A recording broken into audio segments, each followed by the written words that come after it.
Meerpet police station పరిధిలో ప్రభుత్వ ఉద్యోగి సంపులో పడి మరణించినటువంటి ఘటన చోటు చేసుకుంది.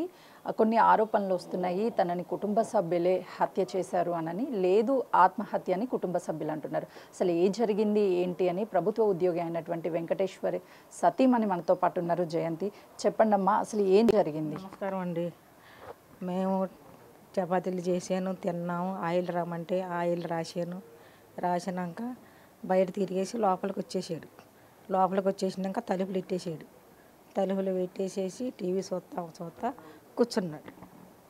కూర్చుని ఆయన తినే వస్తువులన్నీ నానబెట్టుకున్నాడు. కూర్చున్నాక మాట్లాడాడు. ఏం కావాలి నీకంటే తిడతాం స్టార్ట్ చేశాడు. ఎందుకు తిడుతున్నావు అన్నా. నేను రోజు ఉండేది కదా, ఎందుకు తిడుతున్నావు, ఏమీ లేదు కదా, తిన్నాం పడుకుందాం అంటే, కాదు గలీజ్ మాటలు చెప్పచ్చండి, కొద్దిదానివి ఆ దగ్గర పడుకుంటావు, వీడి దగ్గర పడుకుంటావు, వరుస వాయిలు ఉండవు అని చెప్తున్నాడు. ఎందుకు అట్లా మాట్లాడుతున్నావు, రెచ్చగొట్టొద్దండి, నాకు బీపీ ఉంది, మాట్లాడొద్దండి అంటే అసలు వింటలేదు.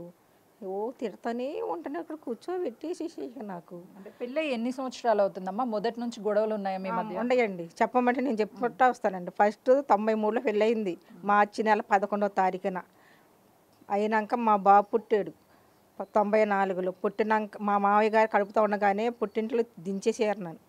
దించేసినాక తర్వాత ఏం జరిగిందంటే, ఇక రాటల నా దగ్గరికి కాళ్ళు 4 సంవత్సరాలు చూస్తే రాలేదని చెప్పేసి ఎంక్వైరీ చేసాం. మేము కూడా ఒకసారి హైదరాబాద్ వచ్చాను, నేను ఆయన ఉండే చోటుకు వచ్చినాక నేను వస్తా తర్వాత అన్నారు.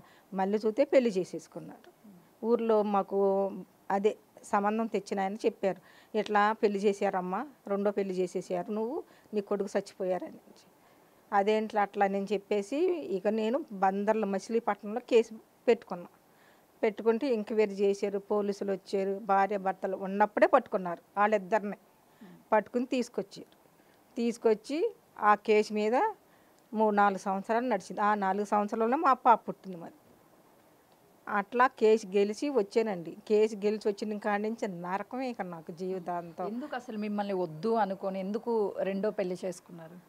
ఎందుకు వద్దనుకుంటే నాకు దగ్గర చదువు లేదు, అట్లా లోకం జ్ఞానం లేదు.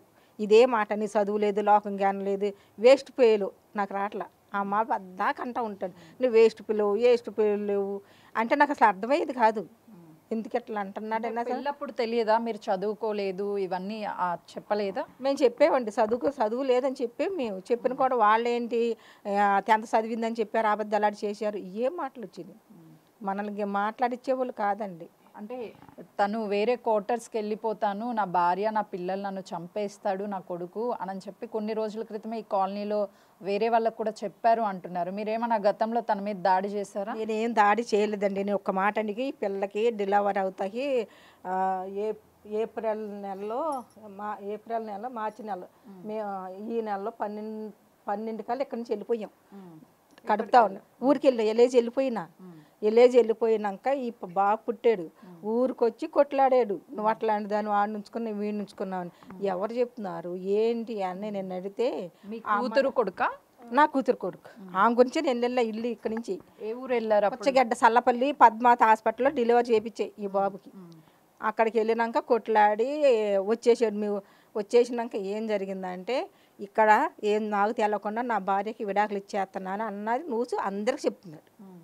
వాళ్ళ ఫ్రెండ్స్ భార్యలు నాకు ఫోన్ చేసి, ఏంటమ్మా విడాకులు ఇస్తానంటున్నాడు, మరి నీదేంటి సంగతి అన్నారు. నేనైతే పాప దగ్గర ఉన్నాను, భీమవరం ఉన్నాం అప్పుడు, భీమవరంలో ఉన్నాను, పాప దగ్గర డెలివరీ అయింది, నేను వస్తా, కుదరదు, 3 నెలల వరకు నేను ఇక్కడ ఉండాలి వాళ్ళ పాపని అన్నాక తర్వాత ఏం జరిగిందంటే, మీటింగ్ పెట్టారు ఒకరోజు. మీటింగ్ పెడితే నాకు తెలవకోకుండా 4గురిని తీసుకొచ్చాడండి. 4గురిని నైట్కి 11:30కి వీళ్ళు మ్యారేజ్ అంటే నాకు తెలియదు.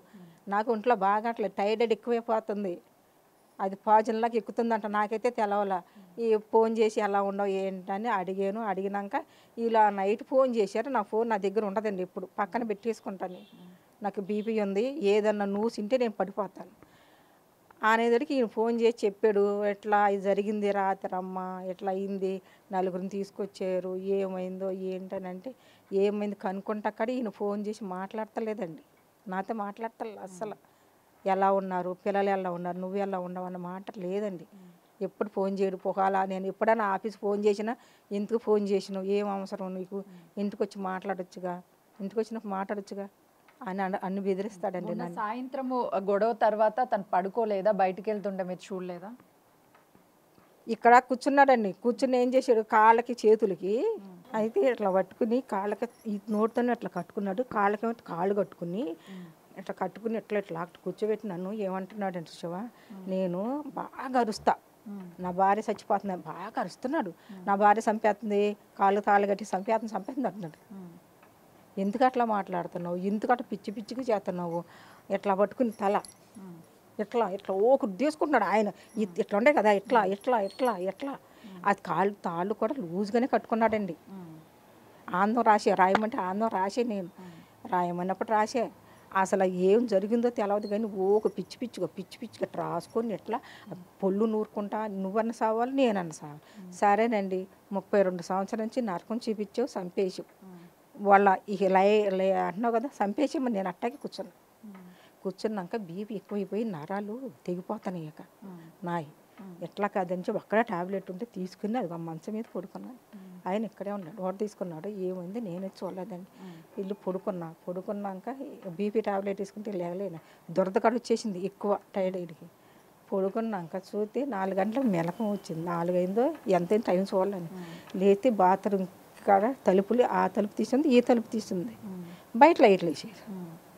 ఎప్పుడు వెళ్ళండి ఏంటి ఎట్లా జరిగిందని చెప్పి నేను బాత్రూమ్ చూసి ఇదంతా చూసుకుంటా వచ్చేదోడికి అసలు దాంట్లో ఎట్లా ఉన్నట్టు తెలియదు.